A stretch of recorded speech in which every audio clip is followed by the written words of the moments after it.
Salam Katolisitas. Hari ini kita akan mendengarkan bacaan Injil dari Minggu Biasa ke-33. Dalam nama Bapa dan Putra dan Roh Kudus. Amin. Inilah Injil suci menurut Lukas. Sekali peristiwa, ketika beberapa orang berbicara tentang Bait Allah dan mengagumi bangunan yang dihiasi dengan batu yang indah-indah dan dengan berbagai barang persembahan, berkatalah Yesus, "Akan datang harinya, segala yang kamu lihat di situ diruntuhkan, dan tidak akan ada satu batu pun dibiarkan terletak di atas batu yang lain."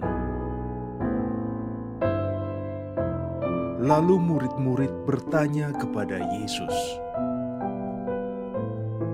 "Guru, bila manakah itu akan terjadi, dan apakah tandanya kalau itu akan terjadi?" Jawab Yesus,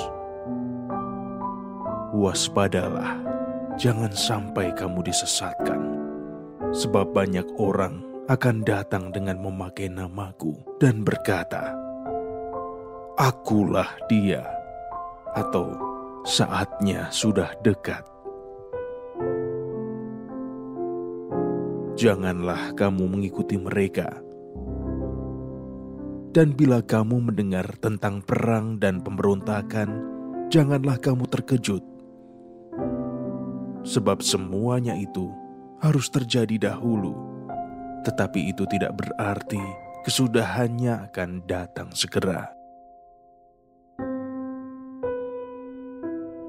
Kemudian Yesus berkata kepada mereka, "Bangsa akan bangkit melawan bangsa, dan kerajaan melawan kerajaan. Akan terjadi gempa bumi yang dahsyat, dan di berbagai tempat akan ada penyakit, sampar, dan kelaparan. Dan akan terjadi juga hal-hal yang mengejutkan dan tanda-tanda yang dahsyat dari langit. Tetapi sebelum semuanya itu kamu akan ditangkap dan dianiaya. Karena namaku, kamu akan diserahkan ke rumah-rumah ibadat, dimasukkan ke dalam penjara, dan dihadapkan kepada raja-raja dan para penguasa. Hal itu akan menjadi kesempatan bagimu untuk bersaksi. Sebab itu, tetap teguhlah di dalam hatimu. Jangan kamu memikirkan lebih dahulu pembelaanmu. Aku sendirilah yang akan memberikan kamu kata-kata hikmat, sehingga kamu tidak dapat ditentang atau dibantah lawan-lawanmu. Kamu akan diserahkan juga oleh orang tuamu, saudara-saudaramu, kaum keluargamu, dan sahabat-sahabatmu. Dan beberapa orang di antara kamu akan dibunuh. Karena namaku, kamu akan dibenci semua orang, tetapi tidak sehelai pun dari rambut kepalamu akan hilang. Kalau kamu tetap bertahan, kamu akan memperoleh hidupmu." Demikianlah sabda Tuhan.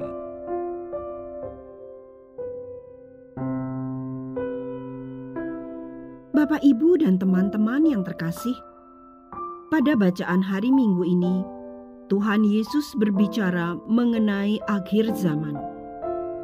Topik ini tentu menjadi hal yang sering kali membuat kita takut dan khawatir, karena membayangkan bahwa semuanya akan berakhir.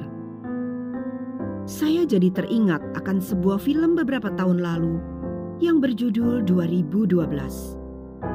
Film tersebut sempat membuat hampir semua orang di dunia merasa was-was untuk menghadapi tahun itu. Konon dikabarkan bahwa banyak orang yang bunuh diri karena takut menghadapi akhir dunia seperti yang digambarkan di film itu. Namun dalam Injil hari ini, Tuhan Yesus mengajarkan kita untuk tidak takut dan tetap bertahan dalam segala penganiayaan yang akan terjadi. Pesan ini relevan karena keadaan dunia dewasa ini mungkin membuat kita menarik nafas panjang. Keruwetan tak hanya terjadi di negara kita, tetapi juga di negara-negara lain.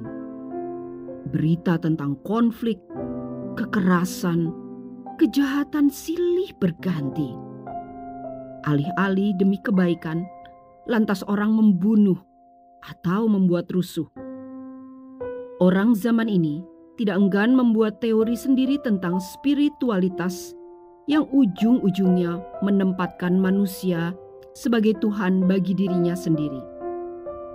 Bermunculanlah bermacam kegiatan yang mengacu kepada energi dan cakra yang bahkan menggabungkannya dengan doa-doa dalam nama Yesus. Ada juga orang-orang yang mengklaim mendapat penglihatan yang sangat bertentangan dengan tradisi gereja. Isu-isu mengenai pernikahan sesama jenis, aborsi dan bayi tabung dianggap sebagai hal yang baik dan wajar. Di negara-negara tertentu, isu-isu tersebut berkembang dan digunakan untuk menyudutkan gereja Katolik yang karena teguh berpegang kepada ajaran Kristus dan para rasul malah dianggap kuno dan tidak sesuai dengan perkembangan zaman. Namun firman Tuhan hari ini menyatakan bahwa Kristus telah menubuatkan semua kekacauan itu yang akan terjadi sebelum Ia datang kembali di akhir zaman. Tetapi dikatakan, kalau kamu tetap bertahan, kamu akan memperoleh hidupmu. Maka kita mengetahui bahwa segala kekacauan itu diizinkan terjadi oleh Tuhan untuk menguji iman kita. Di tengah tawaran dunia agar kita berpaling dari Allah, kita diingatkan oleh janji Tuhan bahwa jika kita bertahan untuk taat setia kepadanya sampai akhir, kita akan memperoleh kehidupan kekal. Karena itu, ketaatan untuk melakukan perintah-perintah Tuhan adalah tanda bukti kasih kita kepadanya. Dan oleh perbuatan yang sesuai dengan firman-Nya itu, kita diadili. Maka setiap kali mendengar firman Tuhan tentang kedatangannya di akhir zaman, kita diingatkan untuk memiliki sikap berjaga-jaga. Artinya, agar selagi hidup, kita jangan gegabah mengikuti arus dunia dan berlaku seolah-olah pengadilan Tuhan tidak ada. Sebab jika kita hidup sedemikian, kita akan hangus seperti jerami pada hari Tuhan itu. Sebaliknya, Rasul Paulus mengingatkan kita agar tetap tenang melakukan pekerjaan kita. Yesus sendiri mengingatkan kita, jangan sampai kamu disesatkan. Janganlah kamu terkejut. Tetap teguhlah di dalam hatimu. Maka sikap berjaga-jaga yang diajarkan oleh gereja bukan sikap yang pasif menunggu, tetapi yang aktif berkarya. Dalam setiap pekerjaan dan kegiatan kita sehari-hari, kita dipanggil untuk menjadi saksi-saksi iman. Artinya, menjadi orang-orang yang berani dan konsisten untuk hidup sesuai dengan iman kita, agar dapat berbuat kasih sejati baik kepada Tuhan maupun sesama. Kita hidup tidak berpusat pada kesenangan di dunia ini, tetapi kepada keselamatan kekal. Wujud nyatanya antara lain adalah Kita dipanggil untuk terus berkarya menjunjung tinggi keutuhan keluarga dan perkawinan, mengusahakan kesejahteraan rohani, tidak hanya kesejahteraan jasmani saja.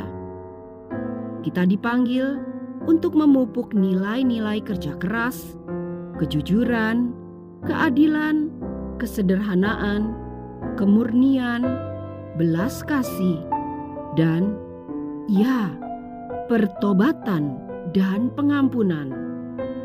Santo Yose Maria Escriva mengatakan, kita perlu mencabut dari hidup kita masing-masing semua hal yang merintangi kehidupan Kristus di dalam kita, yaitu keterikatan kita kepada kenyamanan kita, godaan untuk menjadi orang yang egois, berpusat pada diri sendiri.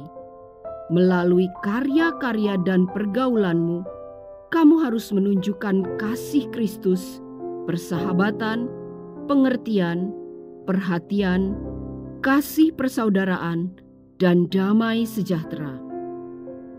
Karena itu, bagi umat Kristiani, karya dan pekerjaan menjadi kesempatan mengejar kekudusan dan membawa sesama kepada Kristus. Kita dipanggil untuk mengubah pekerjaan kita menjadi doa, dengan hanya mencari kemuliaan Tuhan dan kebaikan sesama. Kita diajak mempersembahkan seluruh pekerjaan kita di awal hari, mengucap syukur kepada Tuhan saat kita menyelesaikannya, dan memohon pertolongan Tuhan saat kita menghadapi tantangan dan kesulitan. Melalui profesi kita masing-masing, kita diberi kesempatan oleh Tuhan untuk menyebarkan pesan keselamatan Kristus melalui pembicaraan kita, tanggapan kita terhadap suatu masalah atau rintangan, kemauan kita untuk mendengarkan dan peduli pada kesusahan orang lain. Semoga kita senantiasa mampu mempersembahkan pekerjaan dan suka duka kita kepada Tuhan, sehingga ketika tiba saatnya, kita pun dapat menikmati janji Tuhan, yaitu kehidupan kekal bersamanya di surga. Marilah berdoa. Tuhan Yesus, terima kasih atas firman-Mu hari ini. Semoga kami selalu setia kepadamu yang selalu menyertai kami. Kami mohon ampun atas kesalahan dan dosa kami ketika kami memilih mengikuti arus dunia daripada mengikuti Engkau. Semoga rahmat-Mu memampukan kami untuk taat sampai akhir, sehingga kelak kami dapat bersatu dengan-Mu di surga. Sebab Engkaulah Tuhan kami yang hidup dan berkuasa bersama Bapa dan Roh Kudus, kini dan sepanjang segala masa. Amin. Dalam nama Bapa dan Putra dan Roh Kudus. Amin. Syukur kepada Allah.